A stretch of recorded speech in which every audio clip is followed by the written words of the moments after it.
جنون الدوري الانجليزي وليله سكوت الكبار. يا النهارده يا جماعه في الدوري الاسبوع ال 21 مانشستر سيتي اتعادل 1-1 مع برايتون. يا احسن، لان انا اصلا سيتيزن اصلا. انا ما بحبوش عشان خاطر الفيلسوف بيب جارديولا ما بيلعبش عمر مرموش واشتراه على الفاضي للاسف، وقعدوا دكه. بلس كمان ان في اكتر من سيزون كان بيزاحم ليفربول طبعا عشان احنا بنشجع محمد صلاح على الدوري، وضيع منه 2 موسم دوري انجليزي طبعا ومحتكر البطولات. فاحسن ان السيتيزن بيتراجع وفي المركز الثاني وثالث ماتش على التوالي. كمان في ليله سقوط الكبار النهارده مانشستر يونايتد يتعادل مع بيرلي، تعادلوا مع بعض 2-2. احسن كمان مين تاني النهارده برضو توتنهام اتغلب من بروموس 3-2، من بروموس اللي هو بقاله من شهر 10 اللي هو اكتوبر ما غلبش خالص. النهارده غلب توتنهام، بروموس غلبوا 3-2. يا وكمان النهارده برضو من ضمن المفاجآت تشيلسي اتغلب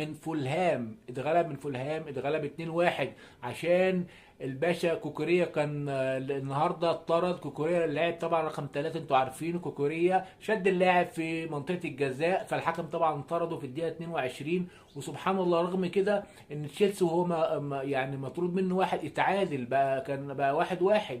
ولكن طبعا اتغلب النهارده تشيلسي طبعا يتراجع برضه. يعني ليله سقوط الكبار تشيلسي، يونايتد، فول، مانشستر يونايتد، مانشستر سيتي، توتنهام. وده طبعا كل ده بيوسع السكه طبعا للارسنال طبعا، وفرح جمهور الارسنال ان طبعا السيتي تعادل المره الثالثه على التوالي.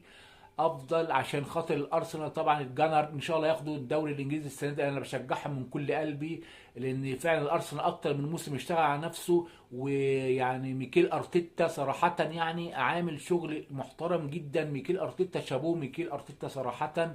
فان شاء الله هم اللي ياخدوا السنه دي الدوري الانجليزي. وعندهم ماتش بكره مهم جدا قصاد ليفربول في قمه الجوله ال 21. انا مش عارف بصراحه يعني اشجع الارسنال ولا بميل لليفربول. وطبعا انا السيتي زي ما قلت لكم الاسباب، فانا مش عارف. لكن ممكن هيلعبوا ماتش قمه قوي الارسنال وليفربول، وان شاء الله الجنر هو اللي هياخد الدوري الانجليزي. وكفايه بقى عليك كده يا عم السيتي وبيب جارديولا محتكر الدوري 4 سنين ورا بعض، وضيعت على ليفربول صلاح حبيبنا 2 موسم دوري. فحلو قوي كده عليك. وان شاء الله باذن الله لو يعني لو الفيديو عجبكم دوسوا لايك وشاركوا في قناه اليوتيوب. واخوكم هيثم قروي السينمائي بنحل الكوره والسينما مع بعض. ولو التعليقات عايزين انا احللكم